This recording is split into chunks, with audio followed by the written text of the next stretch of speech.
Kasas suresi. Kasas suresi Mekke'de inen sürelerden bolup ol 88 ayetden ibaretdir. Sürede Musa peygamberin çağılıktan beri yaşayışı, hak dini ananlarların yiyenişi ve dünya malına anam etmen değerleri beyan edilir. Sürede Musa peygamber barada kıssalar beyan edilenler için süre Kasas yani kıssalar deyip ad verilipdir. Bu söz sürenin 25. ayetinde ağlalıyor. Rahman ve Rahim olan Allah'ın adı bilen ta, sin, mim. Bular eşkar kitabın ayetleridir. Ey Muhammed, iman getiren kavm için biz sana Musa bilen Firavun'un haberini hakikati bilen okap beriyariz. Ta ki Firavun yerin yüzünde ulumsuzluk ve zulüm etti. Yurdunun halkını bölüp etti. Onların bir toparına İsrail oğullarına eziyet çektiriyardı.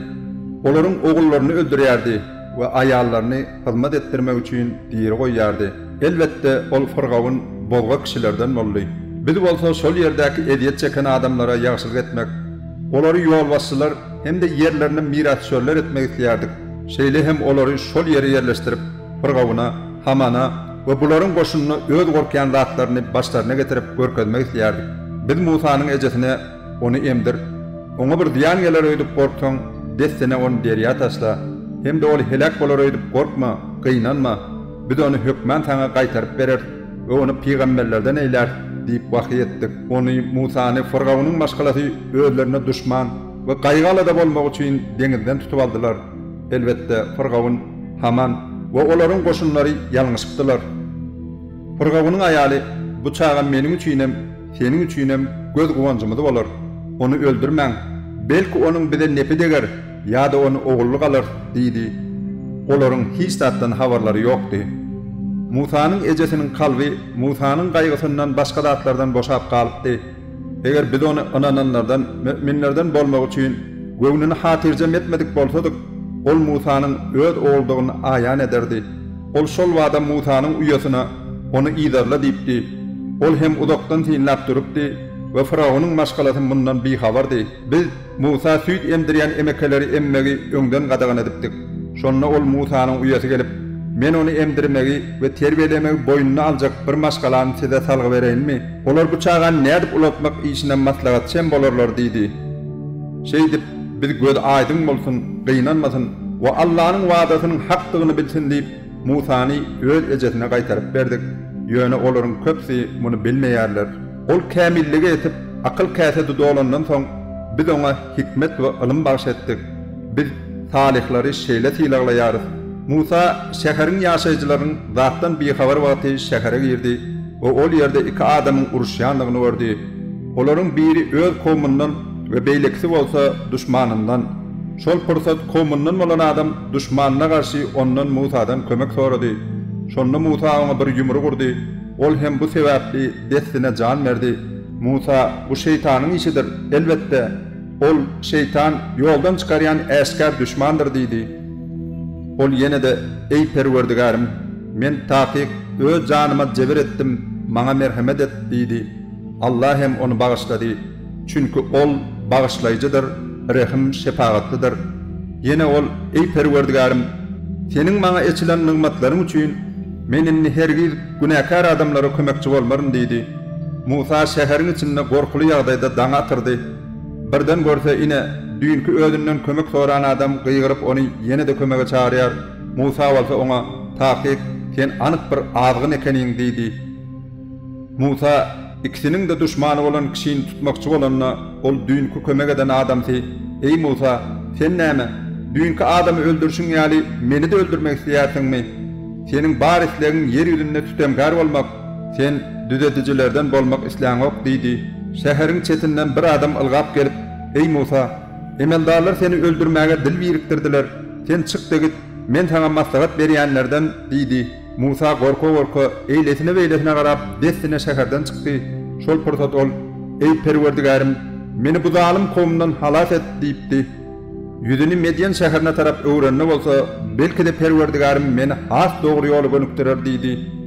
Medyenin suwuna, goýusyna ýetenne ol ýerde bir topar adamlaryň öz mallaryny suwa ýakýandyklaryny gördi we olardan başga da iki aýalyň mallaryny suwa eltmän saklap durandyklaryny görüp, maksadyňyz näme diýdi. Onda olar, biz çopanlar mallaryny çykarýançalar öz mallarymyzy soýak bilmeýäris. Atamyz bolsa köpü geçen goja diýdiler. Musa olaryň goýunlaryny soýak berdi. Oň hem kölega tarap çekilip, "Ey Perwerdigarim, men seniň maňa indirjek her bir haýryňa mätäşdirin" diýdi. Biraz wagtdan soň şol iki gyýdyň biri edep haya bilen gelip, "Kakam senin mallarymyzy soýak bereniň hakyny bermek üçin çagyrýar" diýdi. Musa onuň şu gaýbyň ýanyna gelip, öz başyndan geçenleri görünmerinde ol şu gaýb, "Sen gorkma, sen zalim kowmdan halas bolupsyň" diýdi. Olaryň gyýlaryň biri, "Ey ata, onu hakyna tutsana, takyk senin hakyna tutjak iň haýyrly adamyň güýçli hem anamdar bolmalydyr" diýdi. Şu gaýb Musa ýüzlenip, "Maňa 8 ýyllap malym bakyp berseň, hakyny bermek şerti bilen şu iki gyýlymyň birini saňa nikalap bermek isleýärin. Eger muny hyzmaty 10 ýyl ýetirseň, onda bu seniň bize ýaşylyk etdiň bolar. Men saňa agram salmak islemeýärin.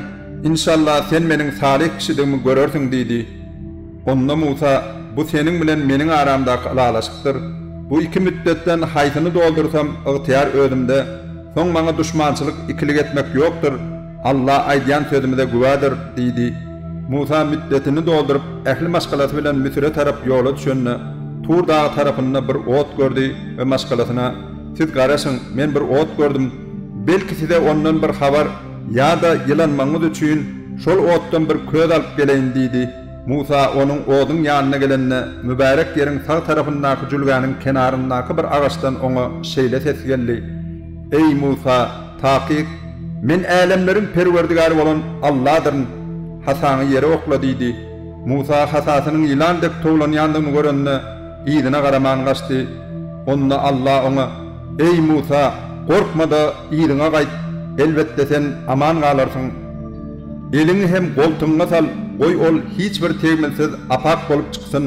Gorky sebäpli açynan gollaryň ýygyna, ine bular Perwerdigaryň tarapyndan pırgawuna we onuň emeldarlaryna iýerilen iki delildir. Takyk olar bozga kowum boldylar" diýdi. Musa, "Ey Perwerdigarim, men olaryň içinden birini öldürdüm. Şol sebäpli hem olaryň meni öldürmeginden gorkýaryn.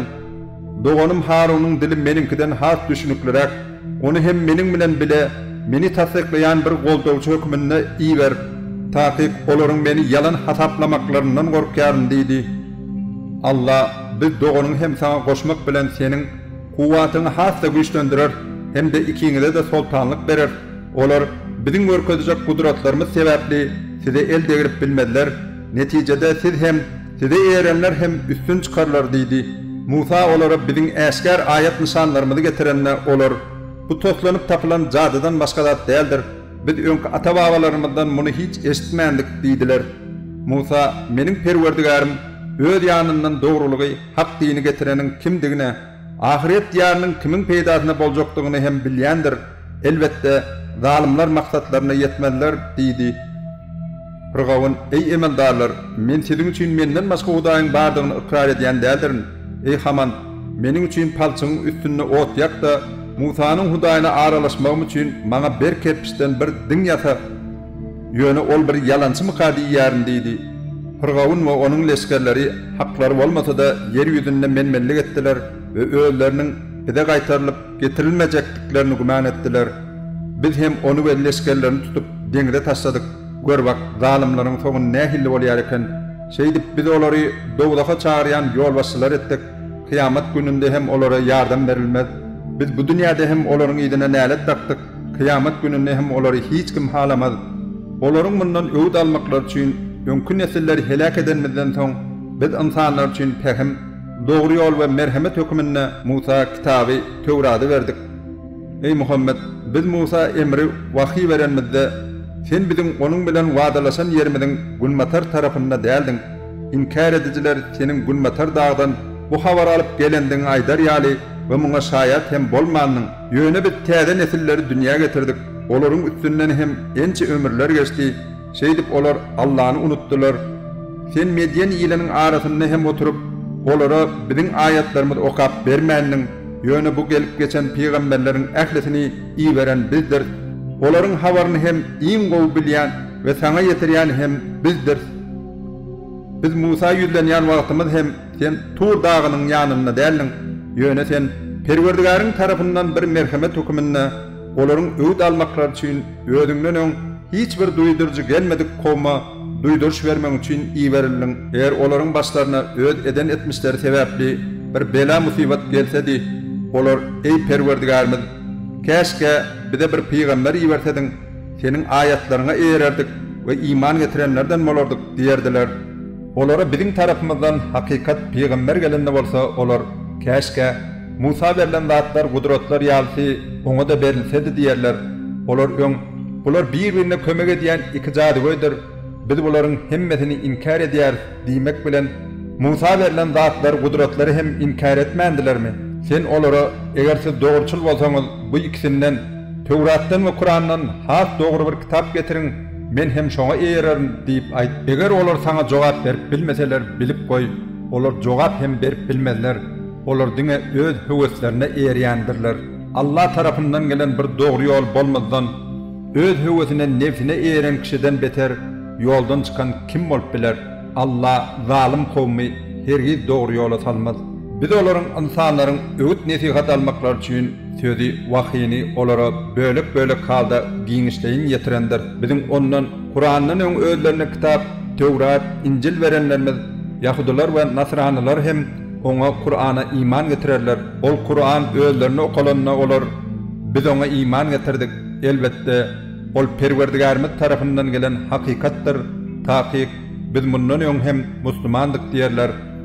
Olara sabır takat edendikler üçin tiýlaglary hem iki gedek berler.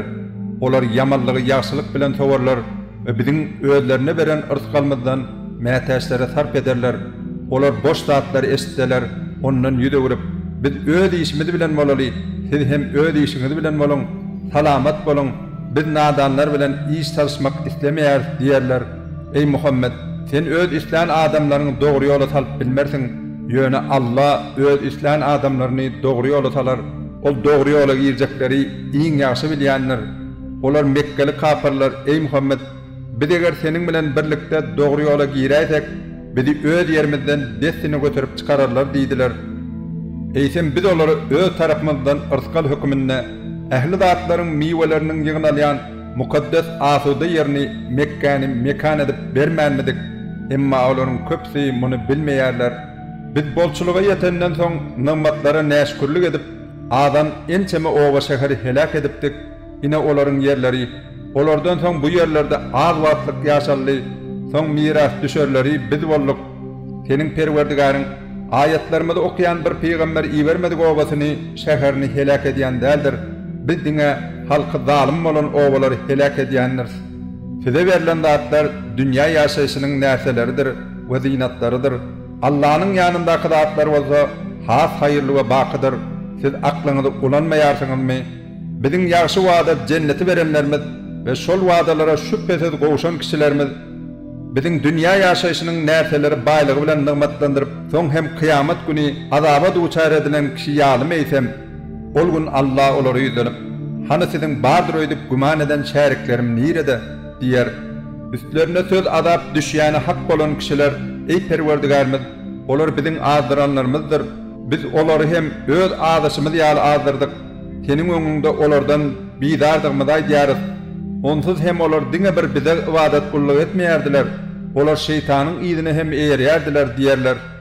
Olara şäriklerinizi çağırın, sizi adaptan halat edip bilýärlermi diýler. Olar desine şäriklerini çağırsalar da olar bulara jogap bermediler. Şonda olar adabyň başlaryna ýetip gelendigine göz ýetirip galarlar. Käşke dogry ýola giren bolsadylar, beýle adab görmezdiler. Ol gün Allah ýene de olary ýüzlenip, siz peýgamberlere nähil jogap berdiňiz diýer. Şol gün habarlar we deliller, ýagny özlerini aklayan bahanalar görünmez giýlin bolar. Bir-birlerinden hem hiç de toraş bilmezler. Emma egerde kim toba edip iman getirse we ýaşy işleri etse, belki ol üstünlüge yetenlerden bolar. Senin Perwerdigaryň islan zadyny yaradar we saýlar. Olaryň saýlamaga hukuky ygtyýary ýokdur. Allah olaryň şärik goşýan zatlaryndan pekdir we beýikdir. Senin Perwerdigaryň olaryň ýüreklerine giýilýän zatlaryny hem äşkär edýän zatlaryny hem bilýändir. Ol özünden başga ibadete laýyk hiç bir hudaý bolmadyk Allah'dır. O boldy ahyrda, dünýäde we ahiretde hamdy sena ýalňyz onuň özüne mahsusdur. Ähli warlyklary hökm etmek hem diňe onuň ygtyaryndadyr.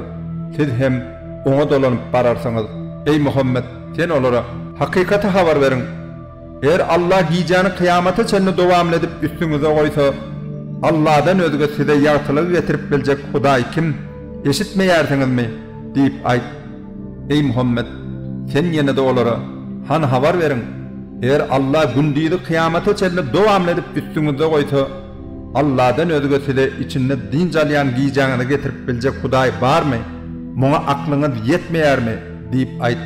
Senin üçin gijany we gündüzi din jalmaňyz hemde zähmet çekip onun peýdasyndan ırskalyňyzy gazanmaňyz we şükür etmeňiz üçin yaratmagy hem onun merhametinden nişandyr.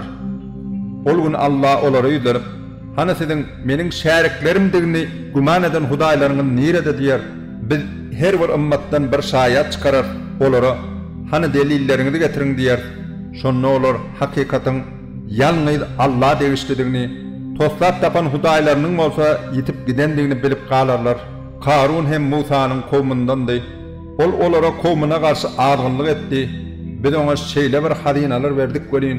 Bu hadinalaryň ödüni däl, diňe açarlaryny göterenni hem onuň güýçli kuwwatly bir topar insanyň biýli bükülýärdi. Şol sebäpli kowmundaşlary oňa "Sen menmenlik etme, takyp Allah menmenlik edýänleri halamaz. Allah'ın özüňe beren baýlygyňdan zekat sadaka berip ahiret ýurduny hem gözle. Dünýäden hem nesibäňi unutma. Allah'ın sana ýagşylyk edişi ýaly, sen hem Allah'ın bendelerine ýagşylyk et. Ýeriň ýüzünde bozgoklyk döretme, takyp Allah bozgoklary halamaz" diýipdiler. Ol baýlyk maňa diňe ödümde bolan ilm sebäpli berildi diýdi. Ol ödünden öňkü nesillerden has güýçli kuwwatly we ýygnan mal-mülk has köp bolan kişileri hem Allah'ın helak edendigini bilmeýärmi? Günäkärlerden günäler sorulmaz, günü jeda berler. Çünki Allah olaryň ähli etmişlerini bilýändir. Soň Karun kowmunyň öňüne beden beslenip çykypdy. Pany dünýäni isleýän kişiler käşke biziň Karunyň kyýaly baýlygymyz bolsady, takyp ol uly bir nesibäniň eýesidir diýdiler. Özlerine ilm berlenler bolsa haýpdyda iman getirenler we ýaşy işler edenler üçin Allah'ın sogaby has haýyrlydyr. Oňa hem diňe sabırlar gowşar diýdiler. Biz onu Karuny we onuň mülkini ýere ýutdyrdyk. Indi oňa Allah'dan özüge ýardam berjek hiç bir topar ýokdur. Onuň özi hem ýardam berenlerden bolup bilmez. Düýün hem onuň ýerinde bolmak arzu edenler seher bilen görsene. Allah bendeleriniň içinden isläne bol ırskal berer. İsläne de ırskalyny daraldar eken. Eger Allah bize merhamet etmedik bolsa diýip bizi de ýer ýudardy. Görsene, kapırlar maksadyna ýetmedikenler diýişip ýördüler. Biz ahiret ýurduny ýeriň ýüzünde ulumsylyk etmeýän we bozgoklyk etmeýän kişiler üçin ýaradyp goýduk. Ýaxşy derejeler takwalarynkydyr. Kim salih amallar bilen gelse, onuň üçin ondan has gowsy berler. Kim erwet amallar bilen gelse, olar diňe öýt eden amallarynyň öwedini, hakkyny, jedatyny alarlar. Ey Muhammed, Kur'an'ı sana pard eden, indiren Allah, takyp seni dolanyp barjak ýeriňe gaýtaryp elter. Onda sen meniň perwerdigarim dogry ýol bilen geleni hem äşkar adgynlykda bolany hem gaty gowy bilýändir diýip aýt. Ey Muhammed, sen özüňe kitap berler diýip garaşmaýardyň. Ýöne bu perwerdigaryňdan sana bir merhametdir. Şonuň üçin hem hergiz kapyrlara arka çykma. Özüňe Allah'ın aýatlary indirlenden soň olar kapyrlar hergiz seni bu aýatlardan döndürmesinler. Perwerdigaryňa dilek doga et, hemde hergiz oňa şärik goşýanlardan bolma. Allah'ın ýaly bilen başga hudaý çağırma, ibadet etme. Onuň özünden başga ibadete laýyk hudaý ýokdur. Ondan başga ähli zat helak bolar. Höküm bermek onuň ygtyaryndadyr. Hemde siz oňa dolanyp bararsyňyz.